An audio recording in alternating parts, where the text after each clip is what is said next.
Welcome to the Serious TV Drama Podcast with Scot and Dan. I'm Scott, and with me as always, the wrong to my try again, it's Dan.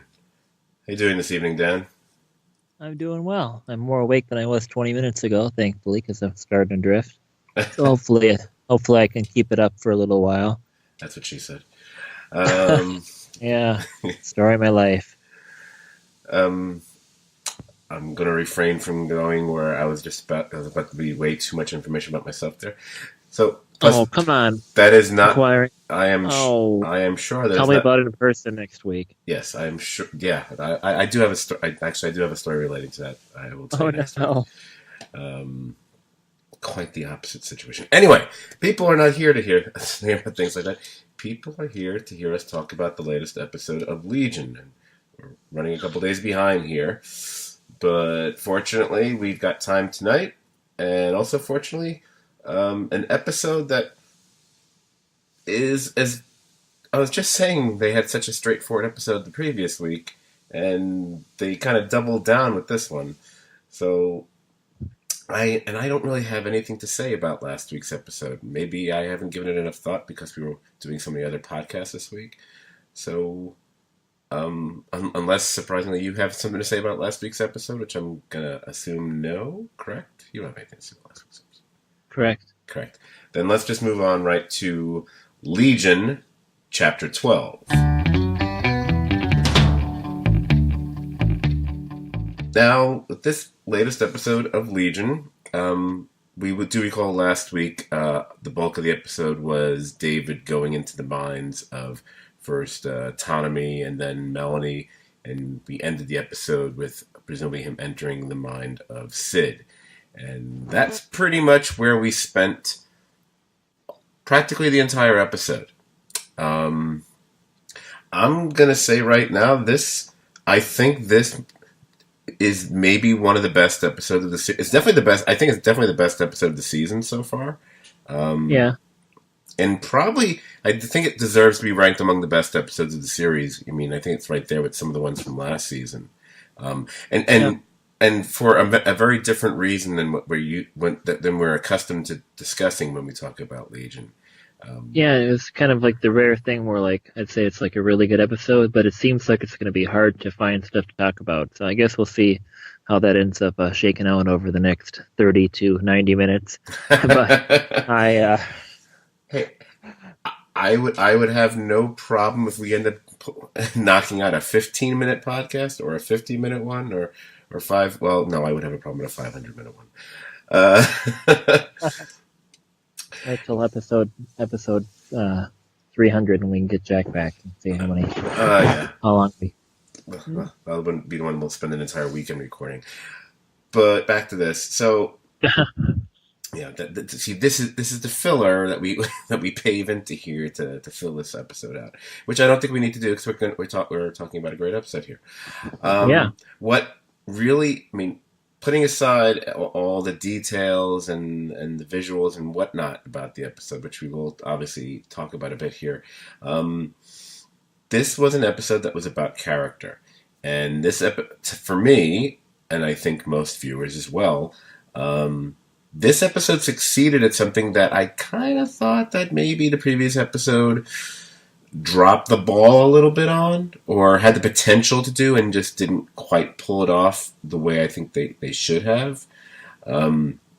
Whereas I don't think we learned very much that we didn't kind of already know and feel anything more about the characters Autonomy or Melanie last week. Even though there were any number of details in Sid's background that we had already heard about, especially the situation with her mother and her mother's boyfriend, because she had told that story last season. We got such a rich and sad and interesting backstory to her, and a lot of character building with her, and also relationship building. So we end up in a place where there's even a better understanding between them and of the relationship between David and Sid. This was a real character-driven episode, and and probably certainly one of the more emotionally resonant ones, I guess, because they're. I mean, our jaws usually drop open just because things are just like, holy crap, that was amazing or shocking or whatever. It's just.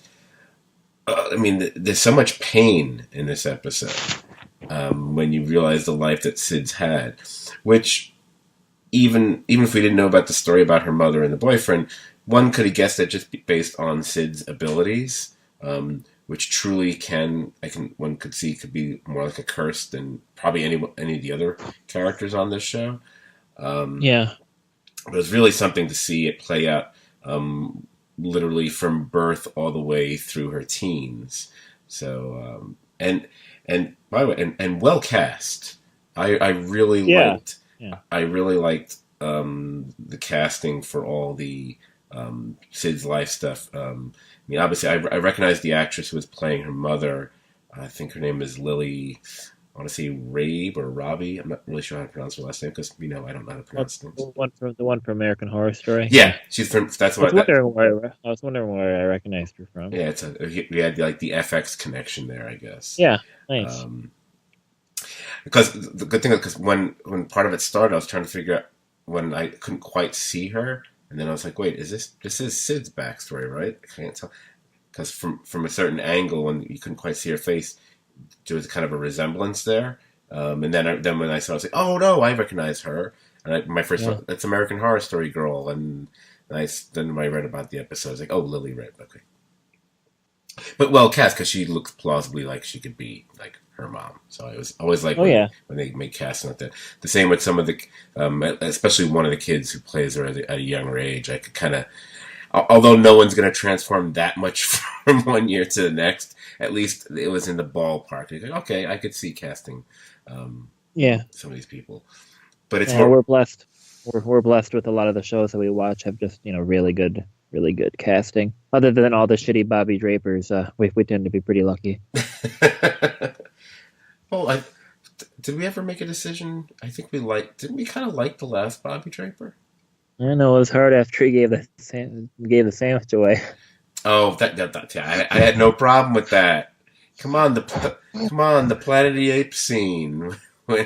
Yeah. Oh yeah. Yeah. Come on, that alone makes up for all the other when he goes, geez. Anyway, so what's interesting about this episode? Well, not what's interesting because there's a lot of things that are interesting about this episode. The setup of this episode is the assumption that much like Tanami and Melanie, now this is Sid's mental prison that has happened as a result of the affliction that the mad monk was passing around in the previous episode. Now here's where I'm not sure. I think it starts out that way. I mean, it does because he finds her. She's got the chattering teeth and everything. But as we learn later in the episode, even when everyone else has come out of that affliction due to the man being dead, I guess, she still keeps it going.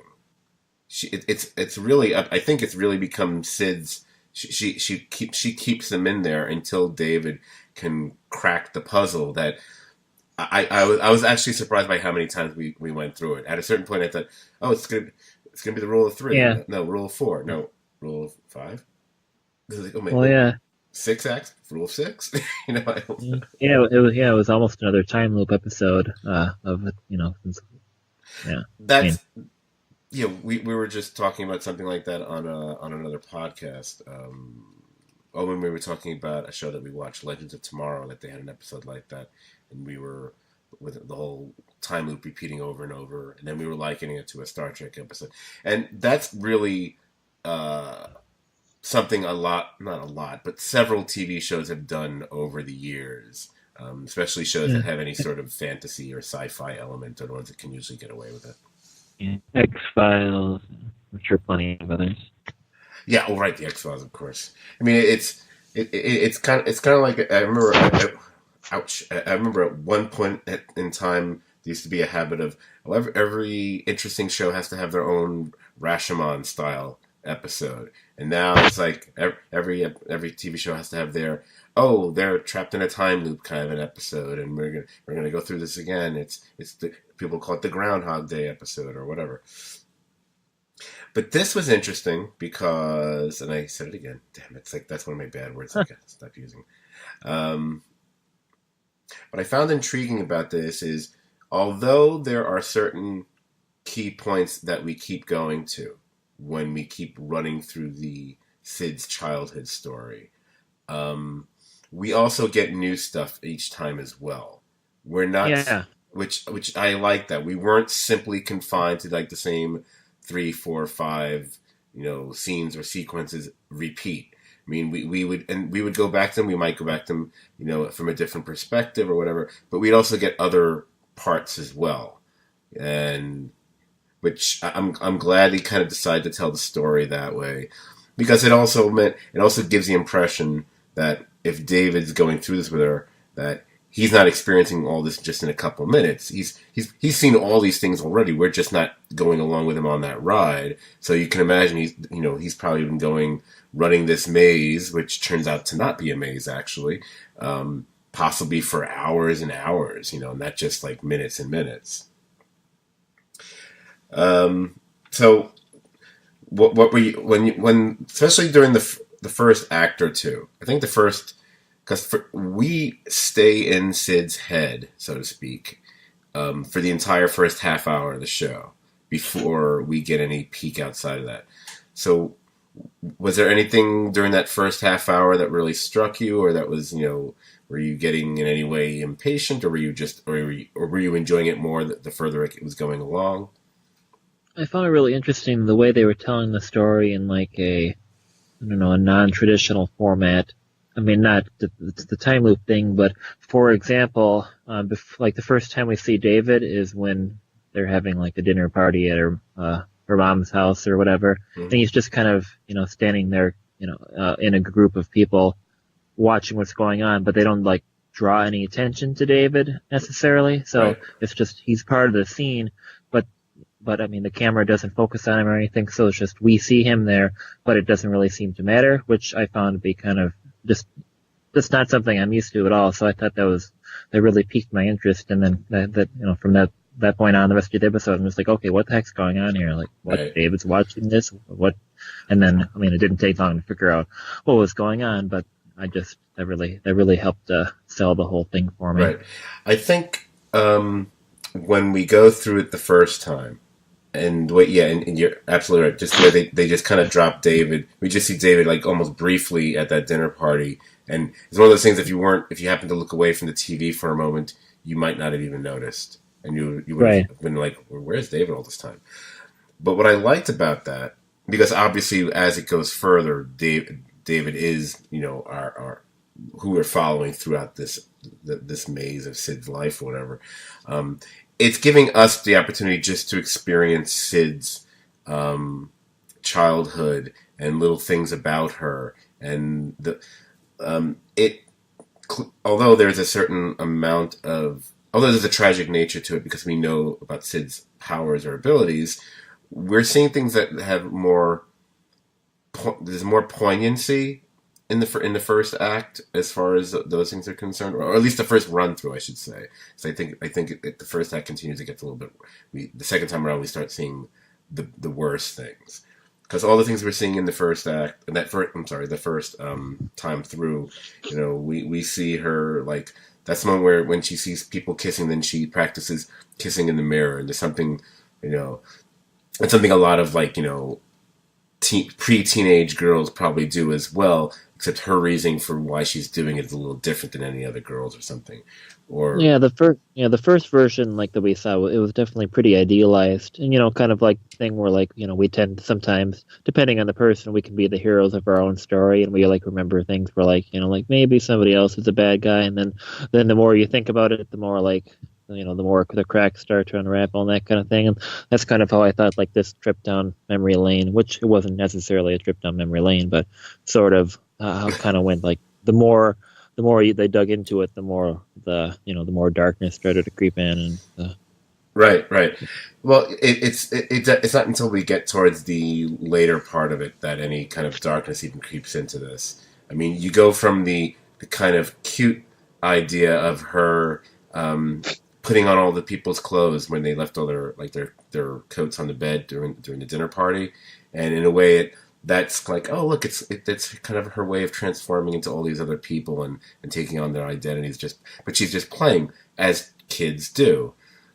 And then it's from the moment where that I think when that one woman touches her that she freaks out. That's kind of like the one that's like the first jarring moment, because a baby crying and doing all that stuff isn't jarring.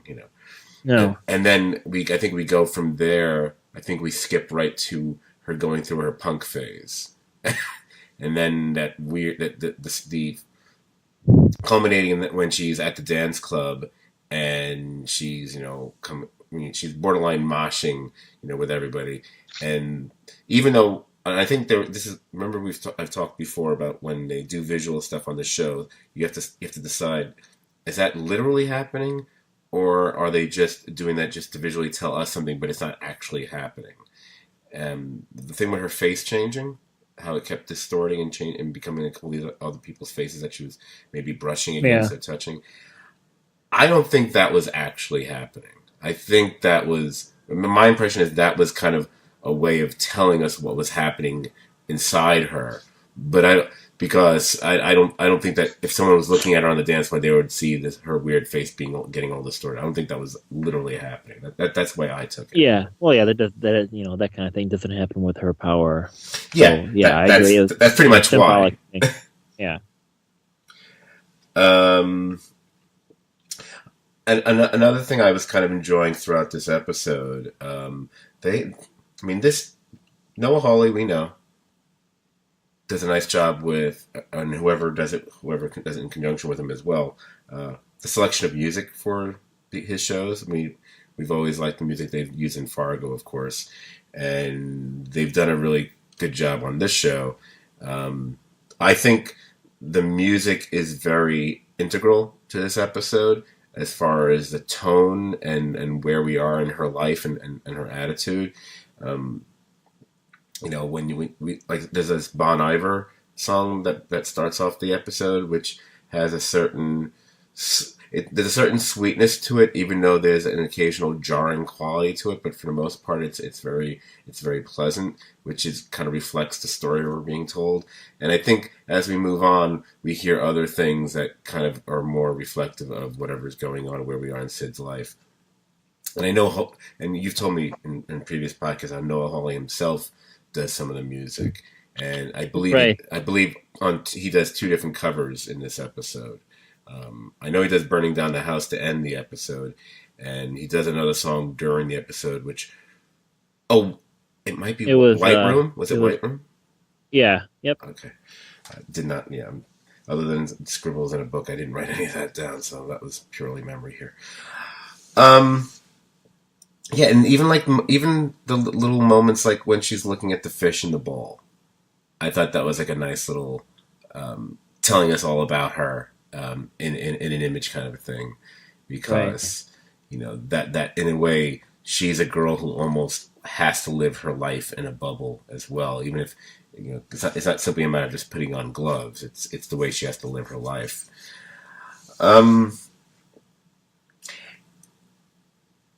Now, here's the thing. So we run through it over and over, and that's when we start. And that's when, as we go through the story, we start seeing a bit more of the darker stuff. And because she wants him to watch more closely, she's trying to show David all the bad stuff. And he keeps coming up with reasons why he thinks this is all happening. And she keeps telling him he's wrong. Try again. Watch it again. Watch it again. Which is initially funny, but you can see how annoyed, and I love how frustrated David is, because there's something so comical yet really true about that. You can see he's getting so exasperated. Yeah, he's just so damn earnest, especially in the first few, and then the way she just shoots him down in like the most cool, emotionless way. It was interesting to watch. Yeah, it was. Yeah, I was kind of enjoying how she acted as though she had no idea who he was at first, and then you realize as you're watching it, it's like, oh, she knew who he was. She was just taking her detached quality just to an extreme there, and then she would ease off it as it went on, because by the time we get to the end, it's them talking about their relationship and whatnot. And I mean, as you know, and anyone who's listened to any of our podcasts, I have a massive crush on this character / actress, so I wouldn't mind spending like 3 episodes in her mind if we had to. I'm cool with that. I was really just struck by all the interesting little visual details on top of the character stuff. And, like the fire in the igloo is not a fire at all. I know, that's, pretty sweet. And I was thinking about that because I didn't notice that from the get-go. I think I noticed it the second time we're in the igloo. And I was like, oh wait, that's not a fire. And I was looking at it and I was like, you know what? That's the kind of thing that you would do on stage. Like if you're doing a stage production and you wanted to have, today, to have like a little special effect on stage, like a campfire or something, they would do that as opposed to having an actual fire on stage, which would be a hazard. And that makes perfect sense to me because what we were doing, we are watching a production of her life. It's like it's like a play being portrayed, being presented for David. Here I am, warts and all. Here's all the bad things that have happened to me, or the bad things more that I have done. And then I think it's interesting. It's up for us to decide what we think of her and the things she did. Do we understand why she did the things she did? Were they justified? Did she go a little too far sometimes in a few instances? And it's for David to really make that determination as well. I really like the stuff with her as when she was that whole scene when she has to deal with those 3 girls who had always made fun of her, and then it's like the kid from the lacrosse team is trying to kiss her or something, and how that whole thing plays out. That was pretty vicious. Huh. Yeah. I mean, the more I thought about it, I mean, I'm not even getting into how that ends up resolving itself, that's pretty bad. But think about it. How often how often do you see something where we watch some kid basically beat the crap out of 3 girls? I mean, that was actually a little bit on the shocking side. And then the fact that he's going to go away, and he didn't even do it just because he was. Now, one could say, oh, he kind of sort of got his comeuppance because he was sort of trying to force himself on her to a certain extent, calling her frigid and a bitch or whatever. Plus, he was playing lacrosse instead of the vastly superior baseball. Well, yeah, that goes without saying. Lacrosse, that's for ladies. No, I should not have said that. Yeah, and John Bolton. I mean Dennis. Oh, and Dennis. Well, he doesn't listen to this podcast. Who cares? No, but I'm hoping he does at some point, and then gets his mustache will start twitching a bit when I shit all over lame lacrosse. Lame cross. There you go. Lame cross. Him and his John Bolton mustache. However, I think the one that's really the gut punch, and it's funny and it's a story we already know, and yet it's still a massive gut punch thing, is what she does with her mother's boyfriend and how that plays out. Yeah, that was not the most pleasant thing to watch. I'm not gonna lie. I don't tend to get super uncomfortable by what I'm watching, but it's definitely pushed me right up to that ledge.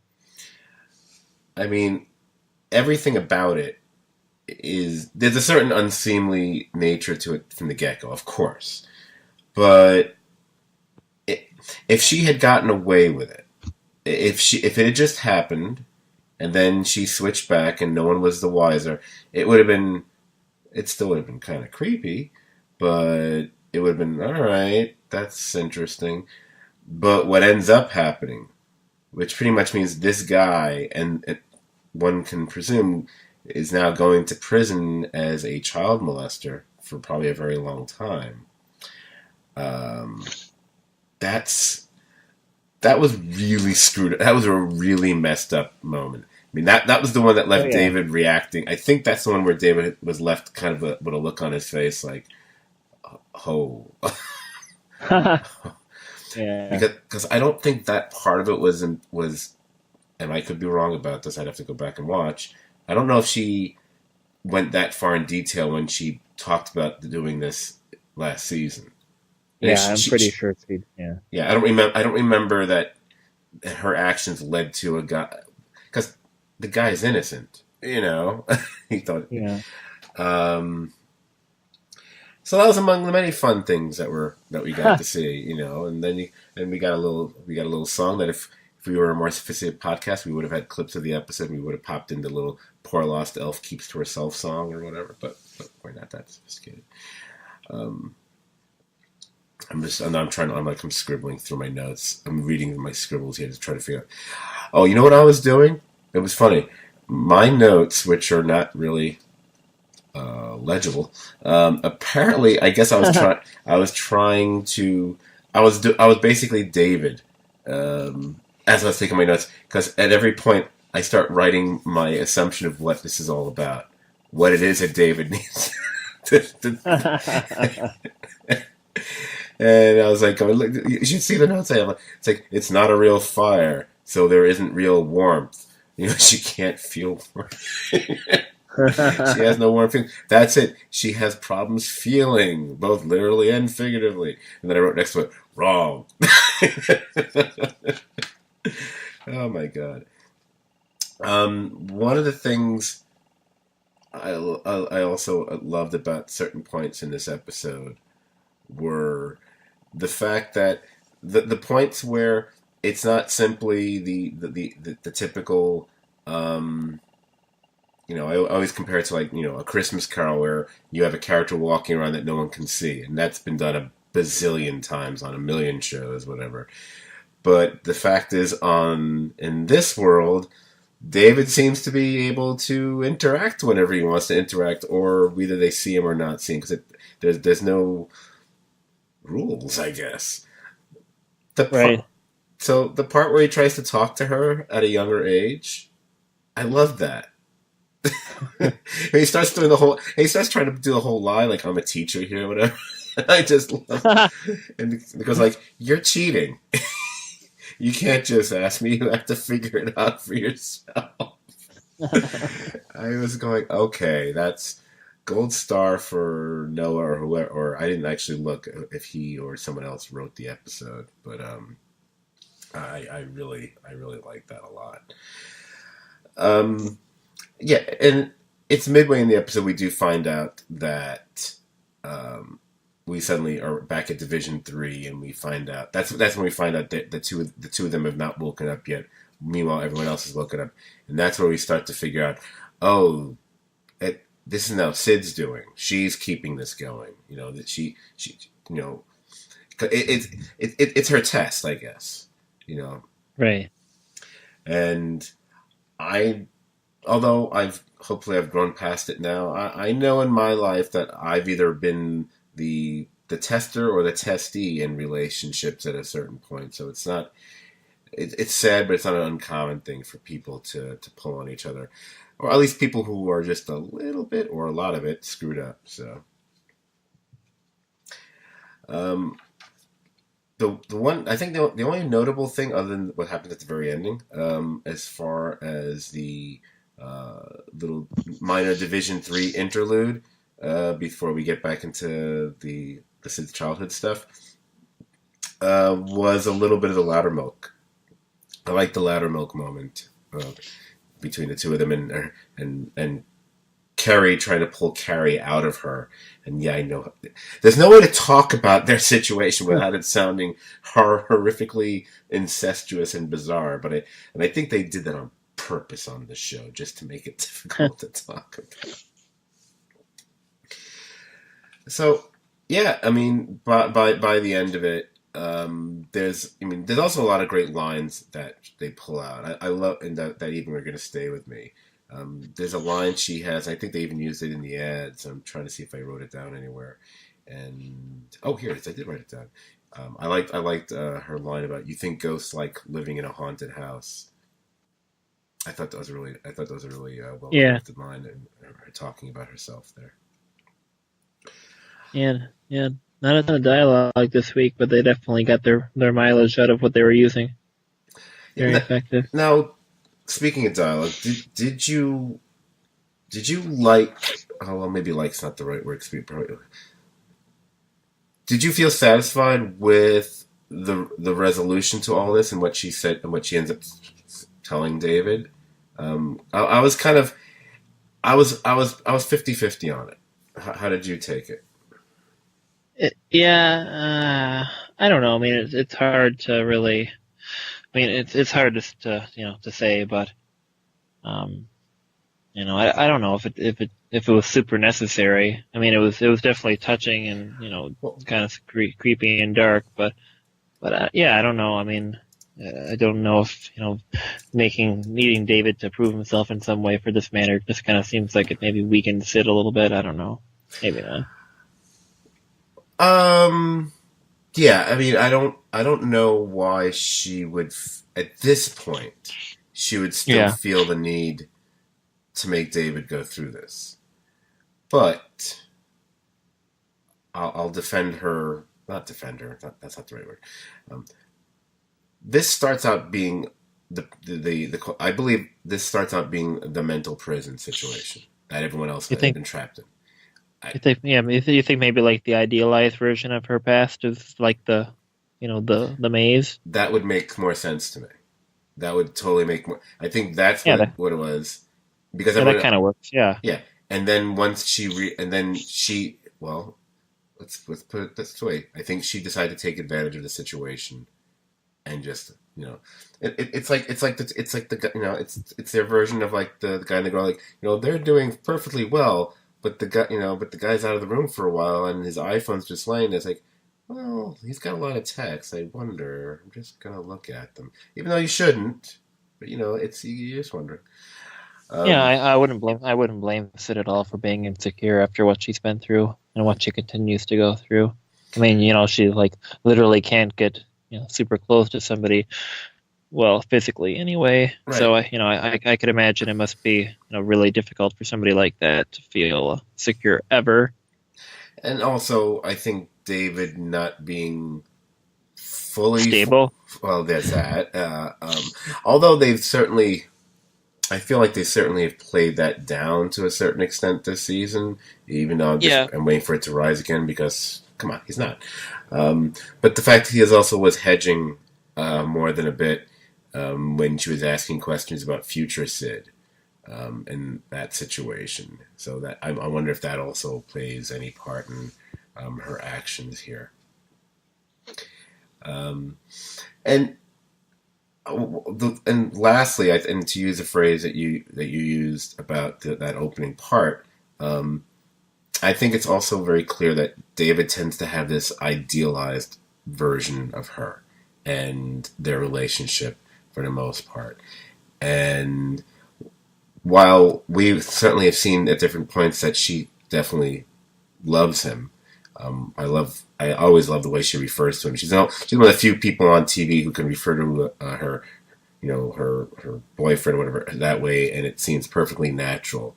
When she says that's my man, it works. You hear that on another show, Yeah. it would make you cringe. Like, what? Shut up. Huh. But I think she, maybe because keep in mind he's only been back for whatever X number of days now, but he had been as far as she's concerned, he had been gone for a year. Right. So in a way, and so he's coming back to her after a year, and she just wants to I think it was her way of just shaking things loose and going, okay, just to make it clear, this is who I am, and this is what I am. This is what I've been about my entire life, and it's that's when she I think she has the line like, this isn't a fairy tale, and he says it is for me, and it's like I think she has to disabuse him of that notion that because her life is many things, it ain't no fairy tale.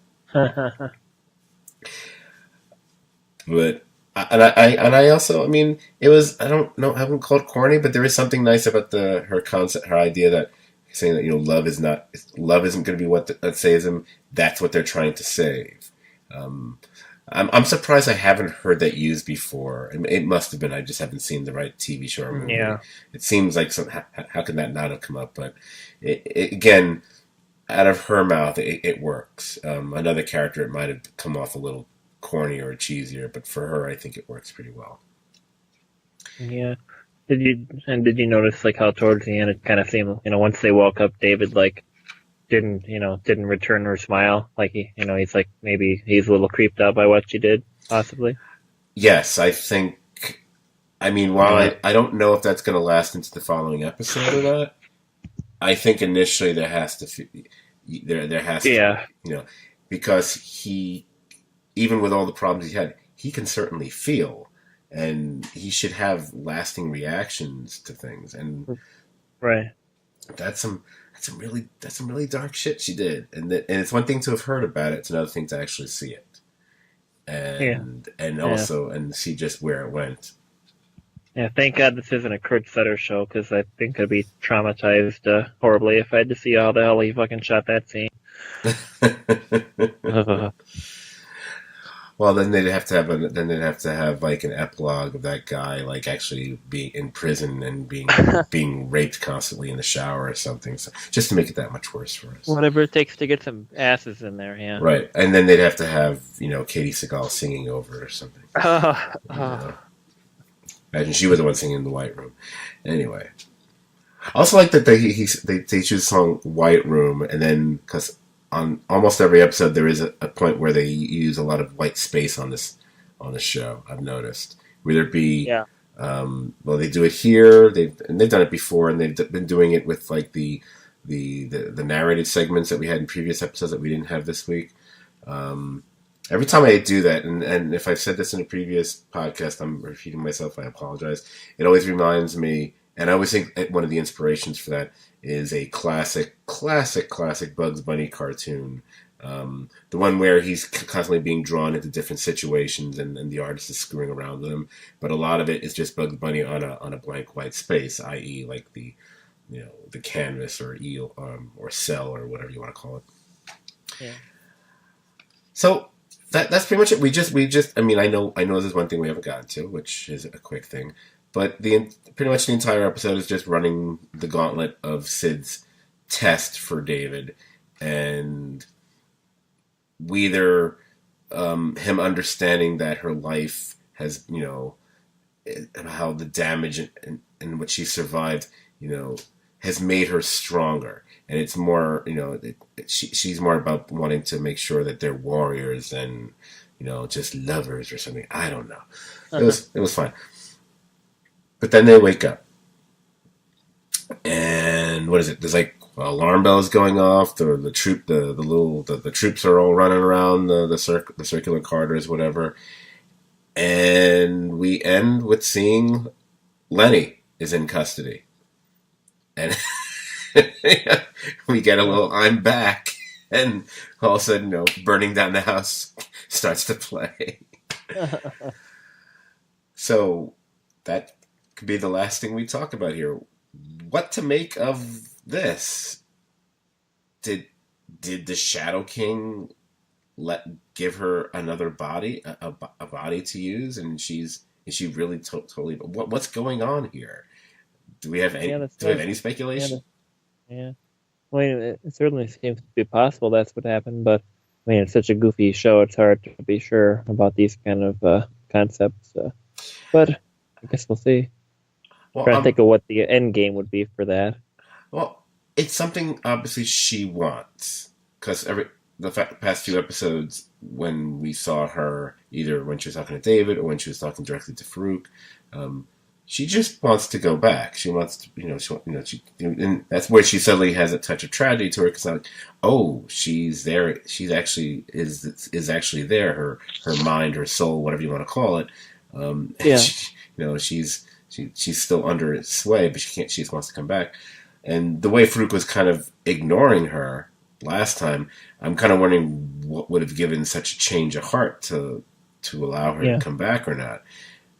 So either is it A, is there some reason or plan behind it, which would seem to be the more likely of the two, or did she somehow figure out a way to escape?